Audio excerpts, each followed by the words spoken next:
ನಾವು ಮಾಮೂಲಾಗಿ ಅವರೆಕಾಳಿನಲ್ಲಿ ತುಂಬ ವೆರೈಟಿ ಆಗಿರುವಂತಹ ಅಡುಗೆಗಳನ್ನು ಮಾಡ್ತಿರ್ತೀವಿ ಈ ಸೀಸನ್ನಲ್ಲಿ.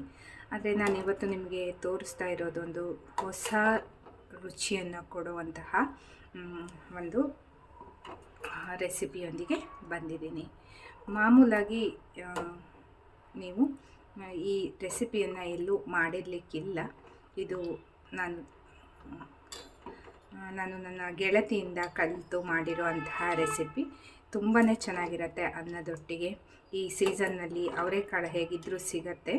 ಮಿಸ್ ಮಾಡದೆ ನೀವು ಅವರೆಕಾಳಿನಿಂದ ಈ ರುಚಿಯಾದ ಪದಾರ್ಥವನ್ನು ಮಾಡಿಕೊಂಡು ಅನ್ನದೊಟ್ಟಿಗೆ ಸವಿಬೋದು. ಈ ಪದಾರ್ಥವನ್ನು ಯಾವುದು ಹೇಗೆ ಮಾಡೋದು ಅಂತ ನೋಡೋದಕ್ಕಿಂತ ಮುಂಚೆ ಇದೇ ಮೊದಲನೇ ಬಾರಿ ನನ್ನ ಚಾನಲ್ನ ವೀಕ್ಷಕರಾಗಿದ್ದರೆ ಇವಾಗೇ ನನ್ನ ಚಾನಲ್ನ ಸಬ್ಸ್ಕ್ರೈಬ್ ಮಾಡ್ಕೊಳ್ಳಿ, ಹಾಗೂ ಪಕ್ಕದಲ್ಲೇ ಇರೋ ಬೆಲ್ ಬಟನ್ನ ಕ್ಲಿಕ್ ಮಾಡಿ ಆಲ್ ಅಂತ ಆಪ್ಷನ್ ಚೂಸ್ ಮಾಡಿದರೆ ನನ್ನ ಎಲ್ಲ ವಿಡಿಯೋದ ನೋಟಿಫಿಕೇಷನ್ ನಿಮ್ಮನ್ನು ತಲುಪತ್ತೆ. ಆಗ ಎಲ್ಲರಿಗಿಂತ ಮುಂಚಿತವಾಗಿ ವಿಡಿಯೋ ನೋಡೋದಕ್ಕೆ ಸಹಾಯ ಆಗುತ್ತೆ. ಬನ್ನಿ ಫ್ರೆಂಡ್ಸ್, ಇವತ್ತಿನ ಈ ವಿಡಿಯೋದಲ್ಲಿ ರುಚಿಕರವಾಗಿರುವಂತಹ ಈ ರೆಸಿಪಿ ಯಾವುದು, ಹೇಗೆ ಮಾಡೋದು ಅಂತ ಕಲಿಯೋಣ. ನೋಡಿ, ಮೊದಲನೇದಾಗಿ ನಾನು ಒಂದು ಬೌಲ್ ಆಗೋವಷ್ಟು, ದೊಡ್ಡ ಬೌಲ್ನಲ್ಲಿ ಒಂದು ಬೌಲ್ ಆಗೋವಷ್ಟು ಅವರೆಕಾಳೇನಿರುತ್ತೆ ಅದನ್ನು ತೊಗೊಂಡಿದ್ದೆ. ನಂತರ ಒಂದು ಚಿಟಿಕೆ ಆಗುವಷ್ಟು ಅರಿಶಿಣವನ್ನು ಹಾಕಿದ್ದೀನಿ. ಒಂದು ಅರ್ಧ ಚಮಚ ಆಗುವಷ್ಟು, ಅಂದರೆ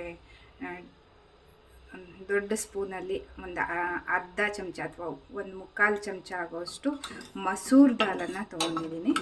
ಎರಡನ್ನೂ ಅಷ್ಟನ್ನು ಸೇರಿಸಿ ನಾನು ಕುಕ್ಕರ್ನಲ್ಲಿ ಚೆನ್ನಾಗಿ ಬೇಯಿಸ್ಕೊಂಡಿದ್ದೀನಿ.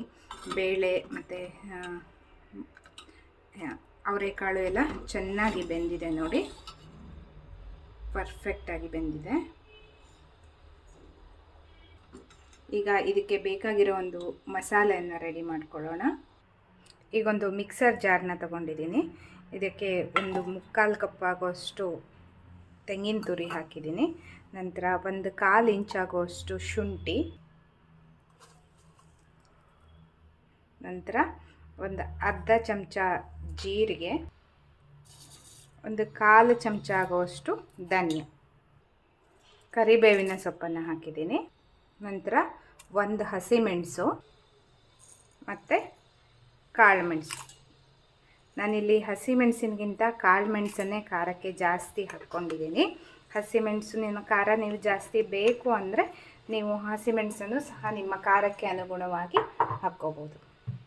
ಈಗ ಇದನ್ನು ನಾನು ಗ್ರೈಂಡ್ ಮಾಡ್ಕೊತಿದ್ದೀನಿ. ನೀರೇನೂ ಹಾಕ್ತಾಯಿಲ್ಲ, ಹಾಗೆ ಡ್ರೈ ಆಗಿ ಪುಡಿಯಾಗಿ ಗ್ರೈಂಡ್ ಮಾಡ್ಕೊತಾ ಇದ್ದೀನಿ. ನೋಡಿ, ಇವಾಗ ಮಸಾಲ ರೆಡಿಯಾಗಿದೆ. ಒಗ್ಗರಣೆಗೆ ನಾನಿವಾಗ ರೆಡಿ ಮಾಡಿ ಇಟ್ಕೊಂಡಿರುವಂತಹ ಮಸಾಲವನ್ನು ಹಾಕ್ಕೊತಾ ಇದ್ದೀನಿ.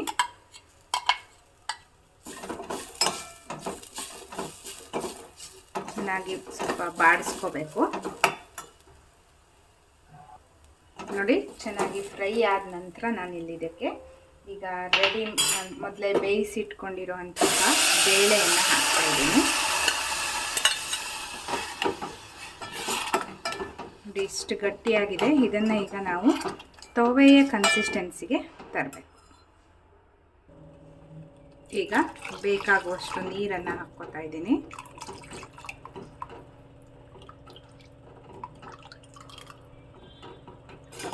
ತುಂಬ ನೀರಾಗಿಯೂ ಇರಬಾರ್ದು, ತುಂಬ ಸಾರಿನ ಹದದಲ್ಲಿ ಇರಬಾರ್ದು, ಮತ್ತು ತುಂಬ ಗಟ್ಟಿನೂ ಬೇಡ.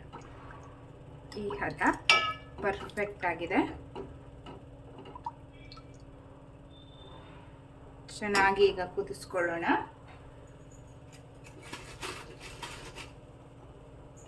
ರುಚಿಗೆ ತಕ್ಕಷ್ಟು ಉಪ್ಪು,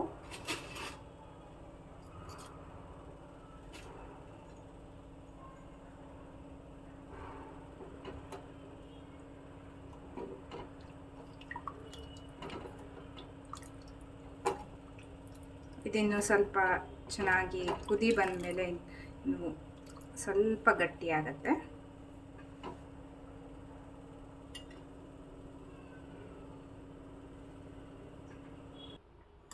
ನೋಡಿ ಚೆನ್ನಾಗಿ ಕುದಿ ಬಂದಿದೆ. ಇವಾಗ ಇನ್ನೊಂದು 5 ನಿಮಿಷ ಕುದಿ ಬರ್ಸ್ಕೊತಾ ಇದ್ದೀನಿ. ನೋಡಿ ಥಿಕ್ನೆಸ್ ನೋಡಿ, ಅವಾಗಿನಕ್ಕಿಂತ ಇವಾಗ ಸ್ವಲ್ಪ ಜಾಸ್ತಿ ಆಗಿದೆ.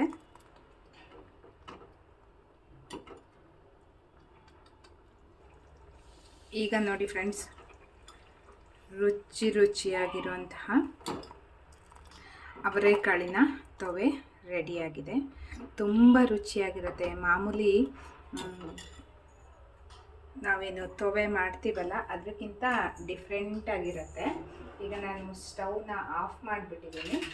ಕೊನೆಯದಾಗಿ ಈಗ ನಾನು ನಿಂಬೆ ರಸವನ್ನು ಹಾಕ್ತಾಯಿದ್ದೀನಿ.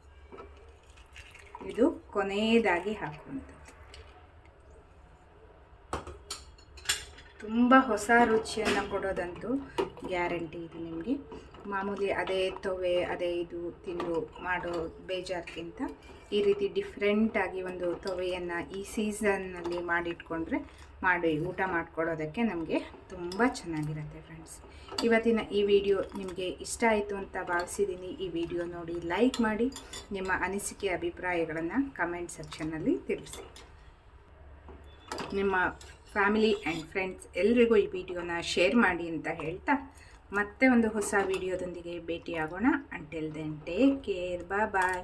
Thank you for watching friends.